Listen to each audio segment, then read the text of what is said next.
Fala galera, professor Marcos de Geografia aqui, hoje para nossa última aula de agropecuária, hein? Se liga na dica. Hey! Let's go! Gente, a gente vai falar hoje sobre estrutura agropecuária no Brasil. É muito importante ficar atento a esse tema, gente. Gente, isso daqui cai no Enem mais do que o Neymar, certo? A maior parte das questões do Enem, quando vem tratar sobre a agropecuária, né, mesmo que não seja diretamente, vão tentar relacionar com a situação do campo no Brasil hoje. Então, os problemas sociais, os conflitos políticos envolvidos em relação a isso. Então, é muito importante ter um panorama geral, pelo menos, de qual é essa situação, tá? Para começar, gente, a primeira coisa que todo mundo precisa saber: o campo no Brasil tem até hoje uma herança colonial muito forte. A situação no campo nos dias de hoje é um reflexo direto de coisas que aconteceram durante o período da colonização no Brasil, tá? Isso não é muito legal não, gente, olha só.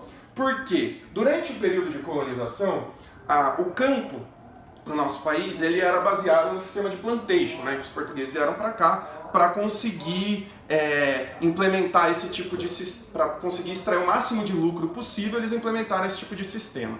Isso significa o quê? Muita terra para pouca gente, né? Então, lembrando lá das capitanias hereditárias, né? E depois disso as leis de terra que existiram durante o Brasil colonial, né? Onde muito pouca gente, né, recebia uma quantidade muito grande de terras para plantar. Monocultor, ou seja, o objetivo, o foco é um produto, você vai plantar uma coisa só. Por quê? Porque o objetivo aqui é exportar, extrair o máximo de lucro possível. Não é abastecer o mercado interno, né? O centro do negócio não era esse. Então, grande latifúndio, monocultor e mão de obra escrava, gente. A maior parte da história do Brasil, no campo, se utilizou mão de obra escrava. Isso tem consequência nas relações de trabalho até hoje no campo, tá? A maneira como o empregador muitas vezes enxerga o seu funcionário, né, ainda tem resquícios desse lance da escravidão, né? De negar os direitos mais básicos aos seus funcionários. Bom, então essa herança colonial, baseada no sistema de plantation, produziu uma concentração fundiária muito grande. Concentração fundiária: a maior parte das terras está nas mãos de muito pouca gente. E a maior parte das pessoas que plantam no campo, então, tem pouca terra, né? E é dessa pouca terra, para a maior parte das pessoas, que sai a maior parte dos alimentos que vão para a nossa mesa. Então isso é um problema, tá? Esse problema existe há muito tempo, né? E até hoje não foi superado.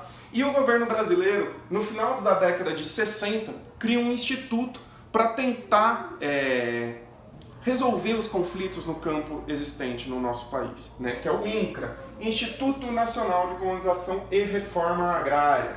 Qual que é o objetivo central do INCRA? Mapeamento de terras, né? das terras no nosso país, e redistribuição. Redistribuição, reforma agrária. Mas como assim reforma agrária? Professor, você vai pegar a terra de uma pessoa e dar para outra? Como que isso pode estar certo? Isso daí se baseia, gente, no Estatuto da Terra, que é uma lei que também foi feita no final da década de 60, que tem o objetivo de estabelecer uma função social para a terra no nosso país. O que isso quer dizer? Que a terra ela tem um objetivo, ela tem uma importância na nossa sociedade, ela precisa ser usada para atender a esse objetivo, que é produzir. Então, quais terras, né, que vão ser tiradas de um e redistribuídas? E não é bem tiradas não também, tá, gente? É um processo de desapropriação, onde muitas vezes, na maioria das vezes, inclusive, você tem uma indenização pro proprietário. Você pega essas terras, se elas estiverem improdutivas, ou seja, se não estiver sendo feito nada ali, e redistribui para pessoas que querem trabalhar nessa terra, né? Esse é o processo de reforma agrária que está nas mãos do INCRA. Para isso, é necessário um mapeamento das terras do nosso país, para a gente ter os dados, saber o quanto tem de terra improdutiva, o quanto a reforma agrária avançou, o quanto a concentração fundiária permanece, tá? Hoje, a gente ainda tem o problema da concentração fundiária muito forte, porque apesar de existir isso que eu falei para vocês, existe uma resistência muito grande, né, por parte da população e por parte dos políticos, em que existe esse processo de redistribuição. Muita gente é contrária a isso, né?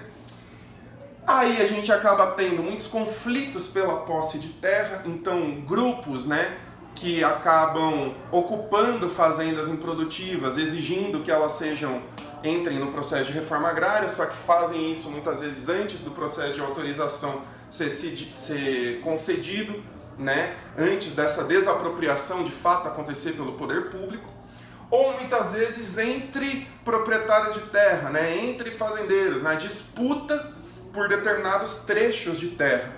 Isso ainda acontece muito, então os conflitos pela posse da terra no Brasil são grandes. Em algumas cidades isso gera casos de morte, é um problema sério.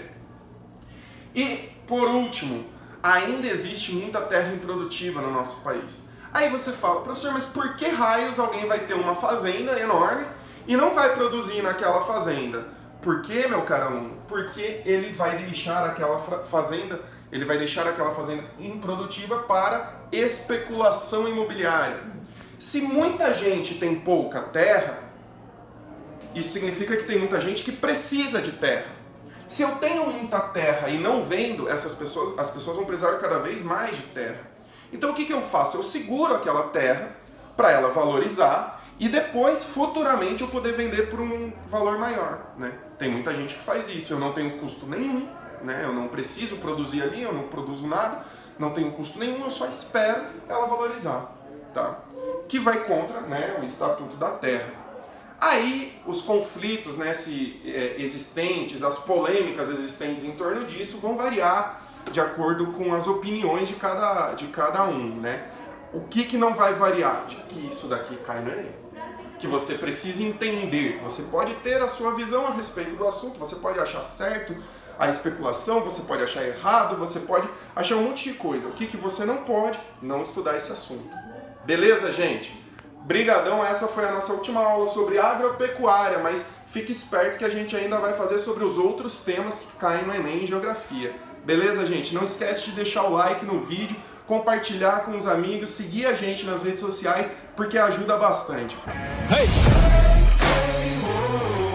Let's go!